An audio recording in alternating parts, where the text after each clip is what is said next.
क्या आपने कभी सोचा है एक ही इंसान कैसे पूरे शहर को डर के साए में डाल सकता है? 1888 में लंदन की सड़कों पर एक डरावना नाम गूंजा, जैक द रिपर। ये कोई आम अपराधी नहीं था, ये एक ऐसा अपराधी था जिसने सदियों तक वहाँ के लोगों पर अपनी छाप छोड़ दी। इस वीडियो में हम उस वक्त का सफ़र करेंगे जब रातें खूनी हो गई थी, कैसे बर्बर हत्याओं ने विक्टोरियन लंदन का ताना बाना बदल दिया, एक इंसान ने इतनी ब्रूटलिटी भरी हत्याएं क्यों की, और क्यों उसके पहचान के पीछे के सवालों ने एक सदी से ज़्यादा वक्त तक वहाँ के लोगों को परेशान किया। Who is he? I'm scared. And life will never be the same again. Why won't they catch him? Who will be next?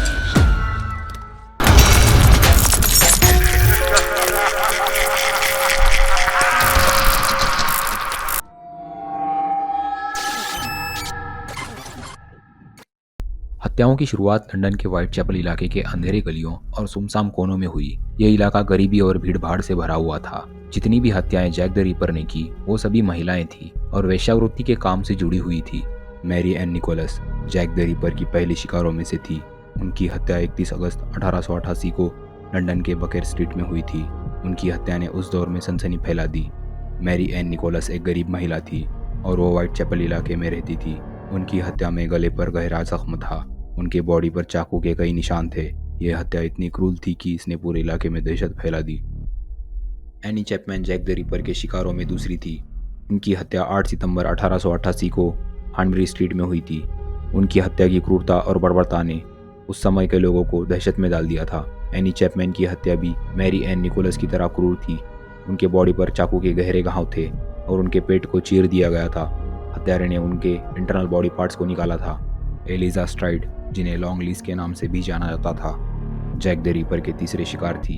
उनकी हत्या 30 सितंबर 1888 को लंदन के डटफील्ड्स यार्ड्स में हुई थी। उनकी बॉडी रात के 1 बजे मिली थी। स्ट्राइड की हत्या बाकी शिकारों से थोड़ी अलग थी। उनके गले पर केवल एक गहरा कट था, जबकि बाकी शिकारों के बॉडी पार्ट्स को रिपर ने तहस नहस किया था। कैथरीन एडोज जैक द रिपर की चौथी शिकार थी। उनकी हत्या 30 सितंबर 1888 को लंदन के मिड चम स्ट्रीट में हुई थी। रात करीब 1:44 को उनकी बॉडी पाई गई। उनकी हत्या की क्रूरता और बर्बरता ने उस समय के लोगों को दहशत में डाल दिया। इसे डबल इवेंट भी कहा जाता है, क्योंकि पिछली हत्या और इस हत्या में कम समय का अंतर था। एडोस की हत्या भी काफ़ी क्रूर थी। उनके गले पर एक गहरा कट था और उनकी शरीर पर कई अन्य घाव थे। उनके इंटरनल ऑर्गन्स को डैमेज कर दिया गया था। यह हत्या जैक द रिपर की क्रूरता का एक उदाहरण थी।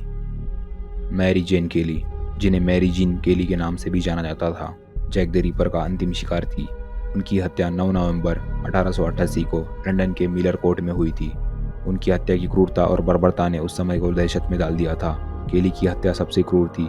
उनके शरीर को बुरी तरह से तहस नहस किया गया था। उनके बॉडी को बुरी तरह डैमेज किया गया था और इंटरनल ऑर्गन्स को भी निकाला गया था।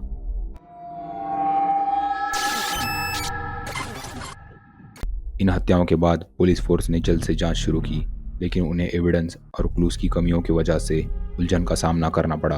हत्याएं गलियों में हुई थी, जहां कोई एडवांस फोरेंसिक टेक्नोलॉजी नहीं थी। इससे जांचकर्ताओं के लिए हत्यारे की पहचान करना बहुत मुश्किल हो गया। जांच में कई सस्पेक्ट सामने आए।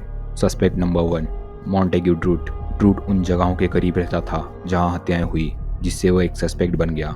रिपर ने जिन जगह पर हमले किए थे वो उसके घर के आसपास थे। ड्रूट, जो मानसिक समस्याओं से ग्रस्त था, ड्रूट ने 1888 के अंत में सुसाइड कर लिया, ठीक उसी समय जब जैक द रिपर के द्वारा किए गए अंतिम हत्या की घटना हुई थी।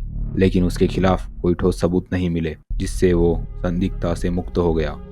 Suspect 2, Aaron कॉज़मिंस्की। कॉज़मिंस्की एक पोलिश ट्रैवलर था जो 1880 के दशक में लंदन के व्हाइट चैपल इलाके में रहता था। वो एक नाई था। कॉज़मिंस्की को भी ड्रूट की तरह मानसिक समस्याएं थी। 1894 में एक गवाह ने दावा किया कि कॉज़मिंस्की को रिपर की हत्याओं के समय घटनास्थल पर देखा गया था। हालांकि इस गवाही का कोई ठोस सबूत नहीं था।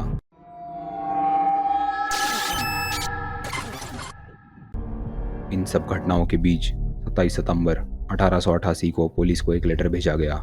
इसका नाम था डियर बॉस। इसमें हत्यारे ने अपने खतरनाक इरादों का जिक्र किया और खुद को जैक द रिपर का नाम दिया। इस लेटर के जारी होने के बाद पुलिस और सार्वजनिक ध्यान में काफ़ी बढ़ोतरी हुई। यह लेटर एक तरह की चुनौती था। इसका मतलब ये था कि हत्यारा पुलिस और मीडिया दोनों को चिढ़ा रहा है। हालांकि रिसर्चर्स में इस बात को लेकर बहस है कि यह लेटर सच में किलर ने भेजा था या सिर्फ एक मजाक था। डियर बॉस लेटर के कुछ समय बाद और एक लेटर आया जिसका नाम था सॉसी जैक। इस लेटर ने किलर की पहचान को और भी रहस्यमय बना दिया। इस लेटर में लिखा गया था कि किलर अभी भी एक्टिव है और अपने अपराध को जारी रखने के लिए स्ट्रेटजी बना रहा है। यह लेटर काफी मजाकिया तरीके से लिखा गया था जो इसे चैलेंज बना रहा था। तीसरा लेटर जो पुलिस को मिला वो था फ्रॉम हेल लेटर, जो कि एक गुमनाम शख्स के जरिए भेजा गया था। इसमें एक इंसान की किडनी का टुकड़ा भी शामिल था। इस लेटर को पुलिस ने सीरियसली लिया क्योंकि यह स्पष्ट रूप से हत्यारे की क्रूरता को दर्शाता था। ये लेटर काफी डरावना था और इस लेटर ने पुलिस को इसके रियलिटी की जांच करने पर मजबूर कर दिया। ये लेटर भी शक के दायरे में था और कई लोगों ने इसे किसी इंसान के जरिए किया हुआ घटिया मजाक समझा। इन तीनों लेटर्स का पुलिस जांच पर गहरा असर पड़ा। ये लेटर्स न केवल हत्यारे की पहचान को अधिक मिस्टीरियस बनाते थे बल्कि उन्होंने जनता के मन में डर और क्यूरियोसिटी भी पैदा की। जबकि कुछ लोग विश्वास करते थे कि इनमें से कुछ लेटर रियल किलर ने भेजे थे, दूसरों का मानना यह था कि ये सिर्फ किसी अनजान शख्स का मजाक है। हकीकत क्या है, ये आज तक एक रहस्य बना हुआ है और जैक द रिपर की कहानी और भी रोमांचक बन जाती है।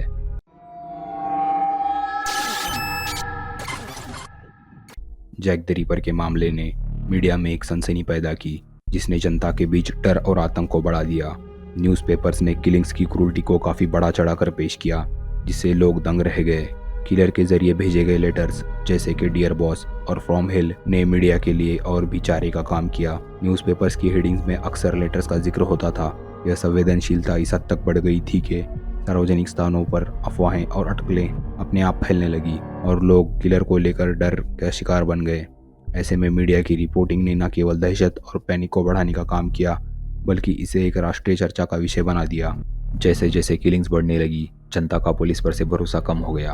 लोग अधिकारियों की निष्क्रियता और हत्यारे को पकड़ने की नाकामी को लेकर गुस्साए थे। इसलिए कई लोग खुद इंसाफ की मांग करने लगे, जहां लोगों ने इकट्ठा होकर पुलिस के खिलाफ प्रदर्शन करना शुरू किया। पुलिस की बढ़ती आलोचना ने उनके प्रति विश्वास को कमजोर कर दिया और इससे यहाँ तक कि कुछ अफसर्स की नेगेटिव इमेज बन गई।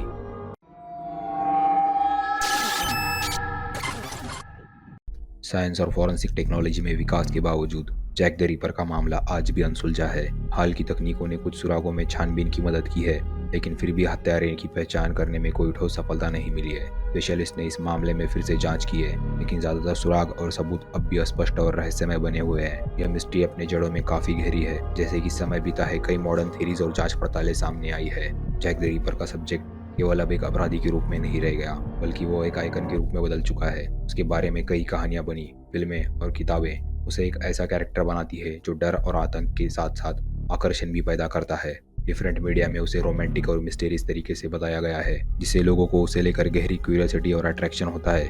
यह मिथक दर्शाता है कि जैक द रिपर के रूप में न केवल एक हत्यारा था, बल्कि वो एक ऐसा इंसान है जिसने समाज को अपनी ओर खींचा। इस तरह जैक द रिपर की कहानी इतिहास के एक डार्क चैप्टर का हिस्सा है। इस वीडियो में हमने देखा सुरक्षित और शांत नजर आने वाले लंदन में एक वक्त कितना डर और आतंक था। आपका धन्यवाद।